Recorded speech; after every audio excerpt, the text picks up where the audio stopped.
the trial of Kyle Rittenhouse, with closing arguments set to begin on Monday. Joining me now is former prosecutor and former attorney for George Zimmerman in the defense in the Trayvon Martin case, Mark O'Mara, and assistant professor of law at Case Western Reserve University, Aisha Bell Hardaway. I just wonder, first off, Aisha, what you thought in this Rittenhouse case of the mom going on Fox News, going on Hannity, and what you heard from her.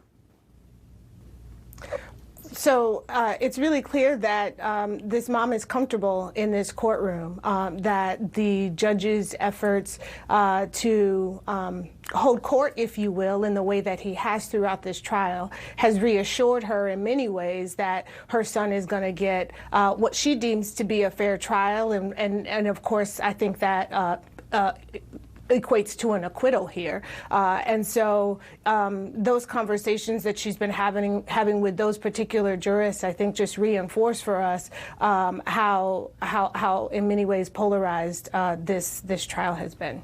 Mark, looking at what legal experts are saying here, even if maybe they want to say that Kyle Rittenhouse really appears to have a lot of blame here, they say that when you look at what's happened in the court, the defense has done a good job, and that right now things are looking good for Kyle Rittenhouse. What do you think? They truly are. From the judge's initial, some pretrial rulings to his behavior throughout, but even from the first state witness, you look at that first state witness and it helped the defense, the first person who was videotaping. And all the way through, there's no question that there's an extraordinary amount of reasonable doubt here. The only thing the defense needs to do is make sure they get that jury to the jury box.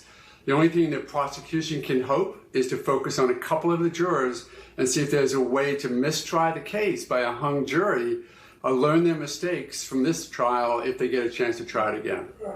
Aisha, I wonder some of the colorful moments here involving the judge. I wonder what you think about them. We played one where the judge made a comment during lunch about it hopefully not being the Asian food that is out there in Long Beach Harbor.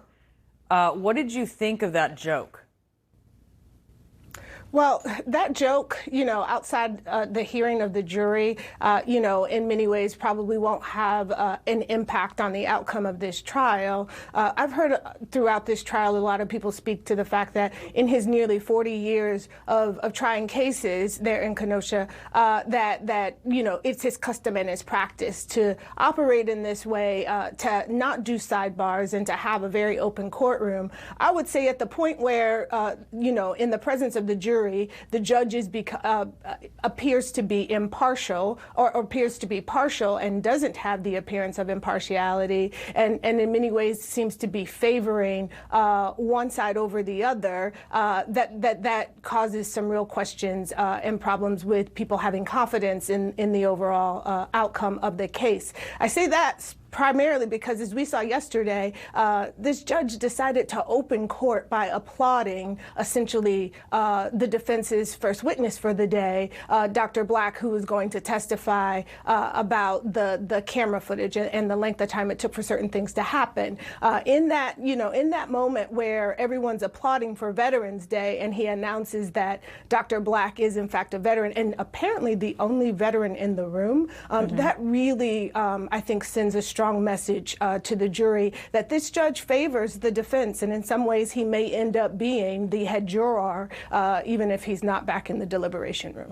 Yeah, what do you think, Mark? Wholly inappropriate. The judge has got to maintain an impartiality, and particularly in a case like this with the social implications, the political implications, the suggestion by this judge that he's not going to allow politics into his courtroom would be great if he could actually accomplish it. But you can't, when it's imbued in everything that's happening, you can't make believe it's not there. And certainly he needs to be even more careful to be impartial. And I just haven't seen it. I like when a judge says you can't call victims victims until the crime is over. But you also can't call people arsonists and looters and rioters in the same breath. So it was frustrating to me, not as a defense attorney, but as someone watching a trial, knowing the rest of the country is watching it, it has to believe in the jury's verdict, whatever it is, that he really needs to be careful putting his thumb on the scales. And all of this, Aisha, kind of goes to the same point, which is if the judge in the court of public opinion, I mean, even if it's outside of what the jury sees, appears to favor the defense, And then you also have Kyle Rittenhouse's mom going on Fox News. The judge saying that this is not a political trial. It's really hard to agree with that.